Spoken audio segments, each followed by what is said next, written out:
después de 20 meses de estar presos, los dejaron hablar. Dale. ¿Cuál era el caso de Oil Combustibles? El caso de combustible era... Oil Combustible era una compañía de refinación de petróleo. Oil Combustible no tenía ni operaba ninguna estación de servicio. Oil Combustible, a diferencia de la atroz mentira que dice la elevación a juicio, no vende a consumidores finales.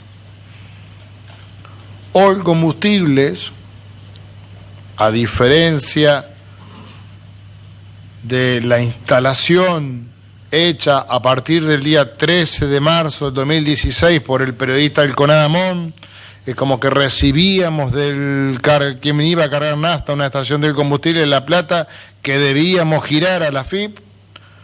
No era nuestro caso.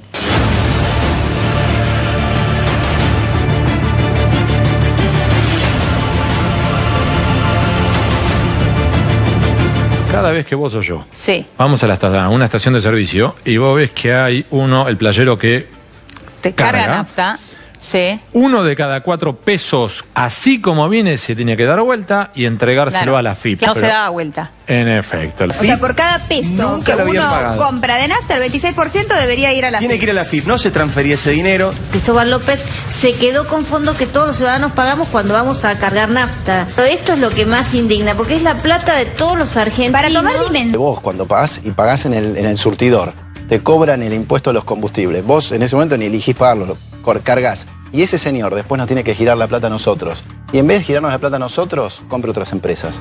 ¿Cómo se llama eso? Robo. Bueno. Es una fábula la creencia que nosotros todos los días recibíamos efectivo o cobranzas por venderle a consumidores finales. Jamás le vendimos a un solo consumidor final. Jamás recibimos un solo peso de consumidor final. Nosotros le vendíamos a terceras sociedades comerciales y la venta de esas terceras sociedades comerciales estaban financiadas en los tiempos y plazos que habían acordado la compañía con sus clientes. ¿No lo sabía el fiscal? Cuando imputó.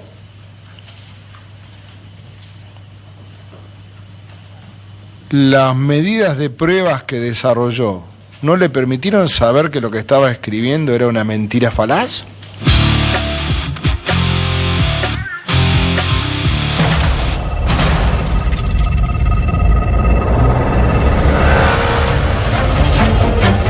Era un mensaje muy homogéneo el de los medios de comunicación. Esto hacía la misma mímica, digamos, ¿no? Que uno cobraba y tenía que pagar el impuesto. ¿Y por qué no pasaba eso? Es que básicamente hasta la llegada de este juicio, hasta la aparición de una pericia oficial, nosotros teníamos casi, digamos, como discurso único, 8.000 millones de pesos evadidos a la FIP y toda una serie de cuestiones que tenían que ver con que un usuario cargaba nafta y la petrolera tomaba ese dinero en efectivo. Y se lo robaba. Y no lo guardaba, se apalancaba, se financiaba y no pagaba los impuestos. Ahora bien, hay que esperar un juicio para ver de qué manera se falsearon documentos judiciales.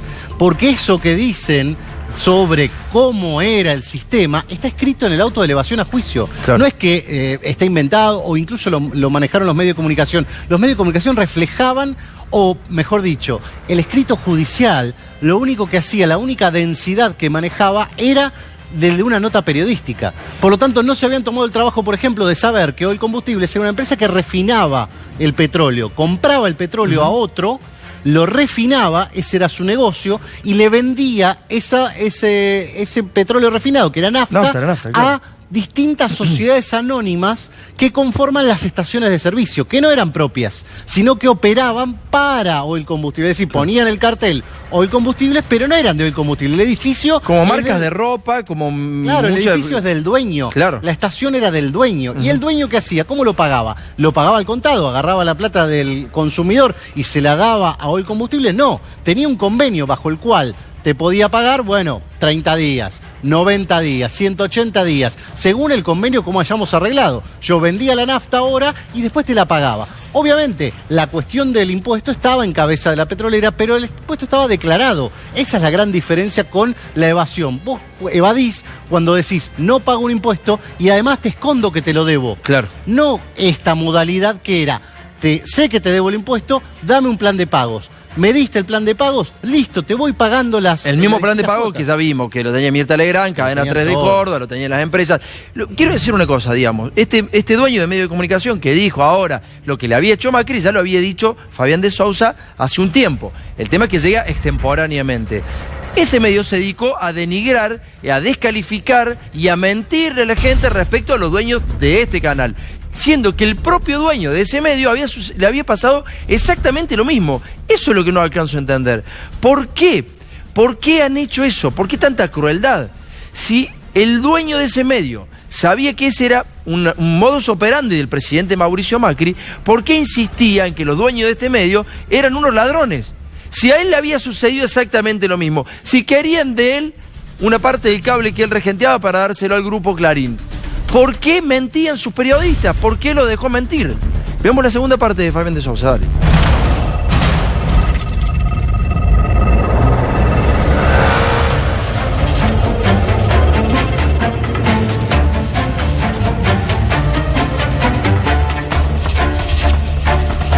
Se nos ha clavado el Sí, te agrego además que los dueños de ese grupo mediático también tienen intereses en el ambiente petrolero.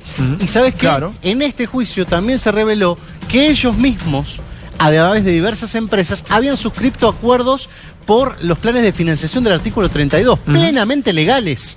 Que son lo mismo que se está achacando en este juicio oral. Es decir, ellos mismos habían suscrito habían accedido a los mismos planes de pago. ¿Para qué? Para pagar los impuestos. Bueno, señores, cuando no se quiere recibir pauta oficial, cuando no se quiere vivir de un gobierno, cuando no se quiere vivir de tus impuestos y cuando se quiere decir cómo es la realidad, suceden estas cosas. Terminan presos los dueños. En base a esa decisión del 2017 y en base a estas causas que fuimos sobreseídos el pasado viernes, es que llevamos casi 20 meses de detención preventiva y en el cual, de manera orquestada, muchos de los activos que forman parte del Grupo Indalo fueron aniquilados. Lo que pasa es que ahora tengo una prueba sustantiva. O sea, uno de mis activos, mi libertad,